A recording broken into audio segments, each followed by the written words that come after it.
This presentation is prepared by Mr. Girish Devre from Dr. D.Y. Patil Institute of Hotel Management and Catering Technology, Pune, for second-year Bachelor of Science in Hospitality Studies students.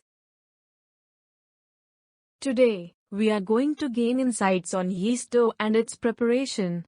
In its simplest form, bread is nothing more than a baked dough made of flour, water and leavened by yeast. In fact, some hard-crusted French breads contain only these ingredients, plus salt. Other kinds of bread contain additional ingredients, including sugar, shortening, milk, eggs, and flavorings. But flour, water, and yeast are still the basic building blocks of all breads. You can use all-purpose flour for making yeast breads. However, many yeast bread recipes call for bread flour. Bread flour contains more gluten than all-purpose flour. When mixed with liquid and kneaded, the flour develops gluten which supports the carbon dioxide produced by the yeast. You can use plain water, potato water, or milk as the liquid in yeast breads. You must warm all liquids to activate the yeast. Milk adds nutrients to bread and helps bread stay fresher longer. It also gives bread a softer crust. Some yeast bread recipes state that you should scald the milk. This step is unnecessary if you're using pasteurized milk. Unpasteurized milk contains enzymes that can cause doughs to soften during fermentation. Ideal temperature of water while dissolving the yeast. If you will be dissolving the yeast in water, heat the liquids to 105 degrees to 115 degrees Fahrenheit. If you are combining yeast with other dry ingredients, heat the liquids to 120 degrees to 130 degrees Fahrenheit. Temperatures that are too high will kill the yeast cells. Temperatures that are too low can slow or stop yeast activity. When preparing bread in a bread machine, liquids should be at room temperature, that is 75 degrees to 85 degrees Fahrenheit. Role of salt in yeast breads. Salt imparts taste in breads. Besides, it is also one of the most important factors in bringing out the flavor in breads. Another important function of salt is to keep a controlling effect on yeast activity and thus keeping the fermentation speed under check. As the salt has tightening action on flour proteins, it helps in gas retention power of the dough. Role of yeast in bread making. Yeast causes fermentation, producing carbon dioxide gas which raises the dough fabric. The action is brought by the enzyme action. Sucrose sugar, generally used in the preparation of bread, provides food for yeast. It may be helpful to bear in mind that strong flour requires longer fermentation time than weak flours. Types of yeast. Long ago, the only yeast available was in cake form called as fresh yeast or baker's yeast. Today, you'll find it in that form occasionally, but usually what you'll see is called active dry yeast. You can buy it in packets or in bulk. There's also instant dry yeast, which seems very vigorous, also called rapid rise or quick rise yeast. Sugar. Sugar provides extra food for the yeast so the dough will rise faster. If too much sugar is used, the dough will actually rise slower. Sugar also influences browning, flavor and texture. Fat. Fat increases tenderness. Most recipes call for solid fat, such as shortening, butter or margarine. Some recipes call for oil. Use the type specified in the recipe. Eggs. Eggs add flavor and richness to yeast breads. They also add color and improve the structure. Other ingredients can be added such as raisins, nuts, cheese, herbs, and spices. These ingredients add flavor and variety, but they may also increase the raising time. Steps in yeast bread production. 1.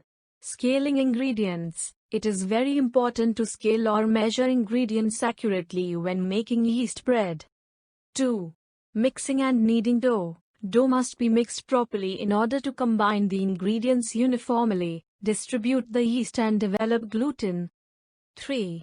Fermenting dough. Fermentation is the process by which yeast converts sugar to alcohol and carbon dioxide. During fermentation, the dough is allowed to rise. The whole yeasted dough is kept in an oiled container to allow fermentation in a warm place. It reaches double in size. 4. Punching down dough. After fermentation, the dough is folded down to expel and redistribute the gas pockets with a technique known as punching down or knockback. Punching down helps to even out the dough's temperature and relaxes the gluten. 5.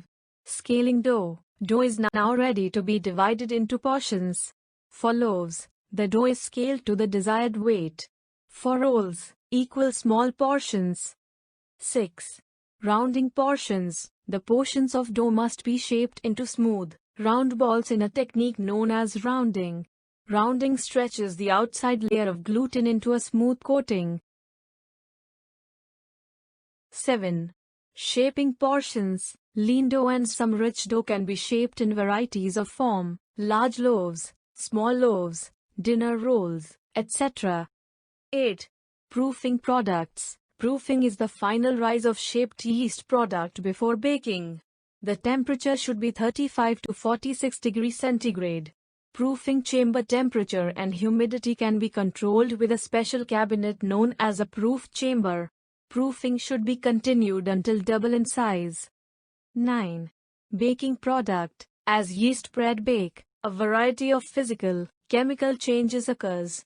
Oven spring. When yeast rolls or dough is placed inside a hot oven, suddenly yeast product experiences a rise in size, is called oven spring.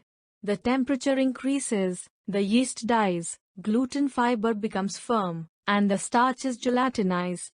10. Cooling and storing finished product. Yeast produced should be cooled at room temperature.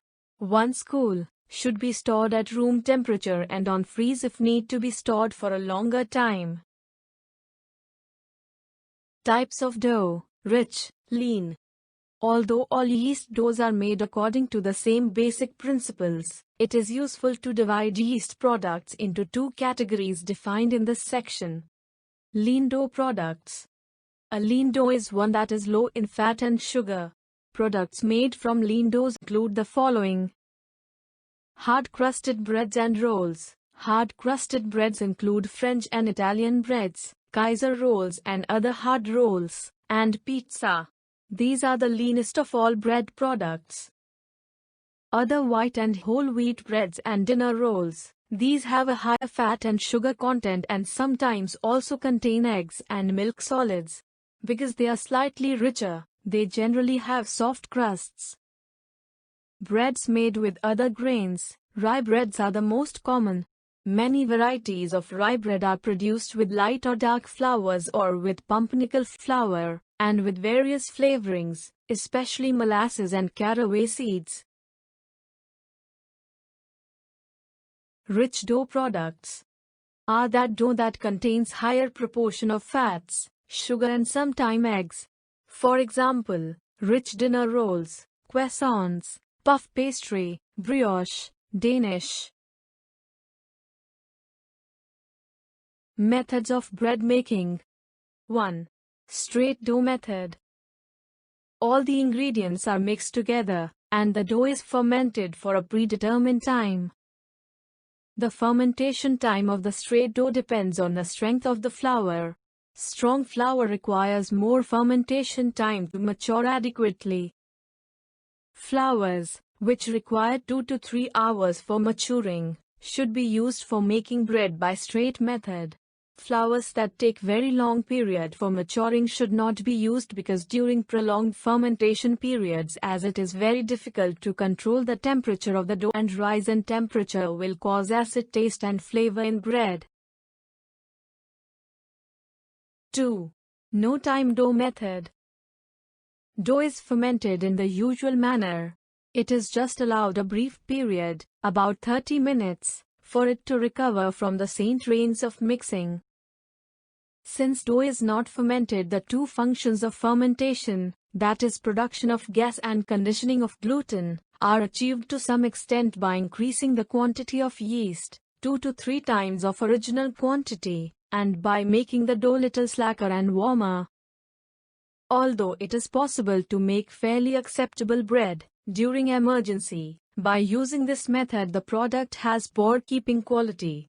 Due to the absence of fermentation, the gluten and starch are not conditioned sufficiently to retain the moisture. 3. Salt delayed method. This is a slight variation of straight method, where all the ingredients are mixed except salt and fat. As a salt has a controlling effect on enzymatic action on a yeast, the speed of fermentation of a salt-less dough will be faster, and a reduction in total fermentation time will be faster. The salt is added at a knockback stage. The method of adding salt at the later stage may be according to the convenience of individual baker. It may be sifted on the dough and mixed, or it may be creamed with fat and salt. Whatever way is chosen for mixing the salt, only 3/4 of actual mixing time. Mixing should be given initially and 1/4 mixing at the time of adding salt. Due to absence of salt, the fermentation speed is enhanced and gluten is matured in a reasonably shorter time. 4. Sponge and dough method. Strong flour take too long for conditioning and should not be used for making bread by straight dough method. For such flours, sponge and dough method is more suitable where the problem of controlling the dough temperature time is not so acute. Flour, proportionate amount of water, yeast and sugar are mixed together. Longer fermenting sponges may also contain some amount of as well. Mix all the ingredients evenly. The sponge is fermented for a predetermined time. The ferment is carried out longest for almost 16 to 17 hours and minimum for an hour. Ferment and dough method. This is a variation of sponge and dough method. Very often, a bread formula may contain milk, eggs, substantial quantity of fat and sugar. All these formula ingredients will have a retarding effect on yeast activity.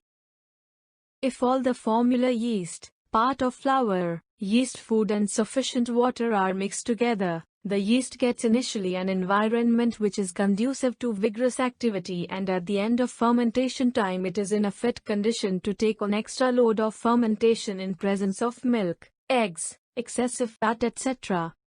Fermentation time of ferment depends on the formulation of the desired product, but very often it becomes a matter of individual preference. A ferment containing milk should be guarded against over-fermentation, as it will develop more than desired quantity of lactic acid, which in turn will affect the flavor, taste and texture of the product. Thank you.